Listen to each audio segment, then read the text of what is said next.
Halo sahabat Merdeka, berjumpa dengan saya Lulu Handayani dalam Top News Rabu 3 Juli 2024. Berita pertama, Komisi Pemilihan Umum resmi mengubah aturan syarat usia untuk calon kepala daerah. Berita selanjutnya, Dewan Pers meminta Kapolri dan Panglima TNI untuk mengusut kasus jurnalis tewas terbakar. Komisi Pemilihan Umum resmi mengubah aturan syarat usia dalam Pilkada Serentak 2024. Perubahan syarat usia calon kepala daerah memberikan peluang kepada putra bungsu Presiden Jokowi, Kaisang Pangarep. Ketum PSI Kaisang Pangarep kini bisa mendaftarkan diri sebagai calon kepala daerah. Peluang itu usai KPU resmi mengubah aturan syarat usia dalam Pilkada Serentak 2024. Melalui pasal 15 Peraturan KPU nomor 8 tahun 2024 tentang pencalonan kepala daerah. KPU resmi mengatur syarat usia paling rendah 30 tahun untuk calon gubernur dan 25 tahun untuk calon wakil gubernur terhitung sejak dilantik sebagai pasangan calon terpilih.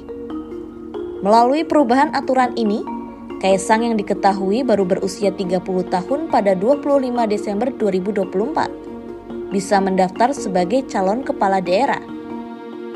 Putra bungsu Presiden Jokowi itu kini digadang-gadang akan bertarung di Pilkada Jakarta dan Jawa Tengah. Namun sejauh ini belum ada keputusan resmi dari PSI terkait majunya Kaisang di Pilkada Serentak tahun ini. Dewan Pers meminta Panglima TNI dan Pangdam Bukit Barisan untuk membentuk tim investigasi mengusut jurnalis tewas terbakar. Mereka juga meminta Kapolri dan Kapolda Sumatera Utara membentuk tim serupa untuk penyelidikan yang bersikap adil. Rumah seorang jurnalis bernama Riko Sempurna Pasaribu di Kabanjahe, Kabupaten Karo, Sumatera Utara terbakar. Kebakaran itu menewaskan Sempurna dan 3 orang keluarganya. Sebelum kebakaran terjadi, Sempurna sempat membuat berita soal judi yang diduga milik anggota TNI. Dewan Pers meminta Panglima TNI dan Kapolri memberikan atensi terhadap kasus ini. Yang pertama, kami sampaikan bahwa kekerasan terhadap wartawan adalah pelanggaran hukum dan bertentangan dengan isi Undang-Undang Nomor 40 Tahun 1999 tentang pers. Aktivitas wartawan, dalam hal ini wartawan Tribrata TV, seandainya menjalankan pekerjaan lain yang diduga melanggar hukum, tentu bukanlah alasan untuk pembenaran terhadap kekerasan yang dialaminya. Yang kedua, berdasarkan pemberitaan di berbagai media, telah terjadi kebakaran di rumah wartawan Tribrata TV, yakni Saudara Riko Sampurna Pasaribu, yang berlokasi di kawasan Nabung Surbakti, Kecamatan Kabanjahe, Kabupaten Karo, Sumatera Utara, pada tanggal 27 Juni 2024.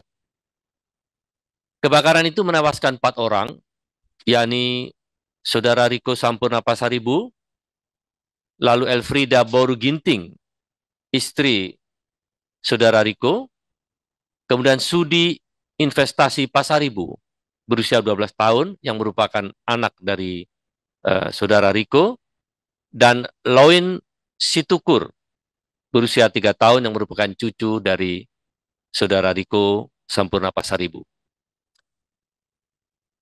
Yang ketiga, tim pencari fakta dari Komisi Keselamatan Jurnalis atau KKJ Sumatera Utara yang terdiri dari Aliansi Jurnalis Independen Indonesia, AJI Medan, lalu Ikatan Jurnalis Televisi Indonesia Sumatera Utara, IJTI, Pewarta Foto Indonesia, PFI Medan, Forum Jurnalis Perempuan Indonesia, FJPI, Lembaga Bantuan Hukum Medan, yang telah melakukan verifikasi dan pendalaman kasus kebakaran tersebut.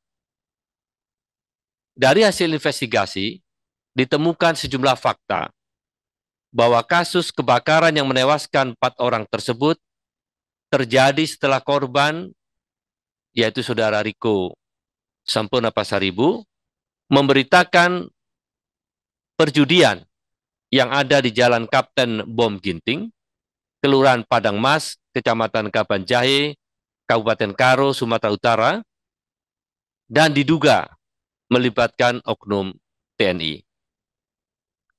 Yang keempat, Dewan Pers sangat menyesalkan terjadinya kebakaran yang merenggut nyawa tersebut.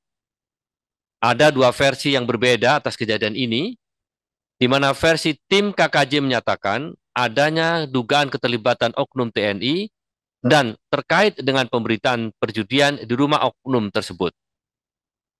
Sedangkan versi yang lain menyebutkan bahwa kebakaran itu lantaran ada ceceran bensin di rumah korban dan kemudian menyulut bara api. Diketahui memang kebetulan korban di rumahnya berjualan bensin eceran. Yang kelima, atas kejadian tersebut, Dewan Pers meminta Kapolri bersama Kapolda Sumatera Utara membentuk tim penyelidikan yang bersikap adil dan imparsial dalam mengusut kasus ini. Dewan Pers juga akan membentuk tim investigasi bersama yang melibatkan aparat dan unsur jurnalis atau KKJ. Yang keenam, Dewan Pers meminta Panglima TNI dan Pangdam Bukit Barisan membentuk tim untuk mengusut kasus ini secara terbuka dan imparsial. Demikian informasi kali ini bersama saya, Lulu Handayani. Simak berita lainnya hanya di merdeka.com.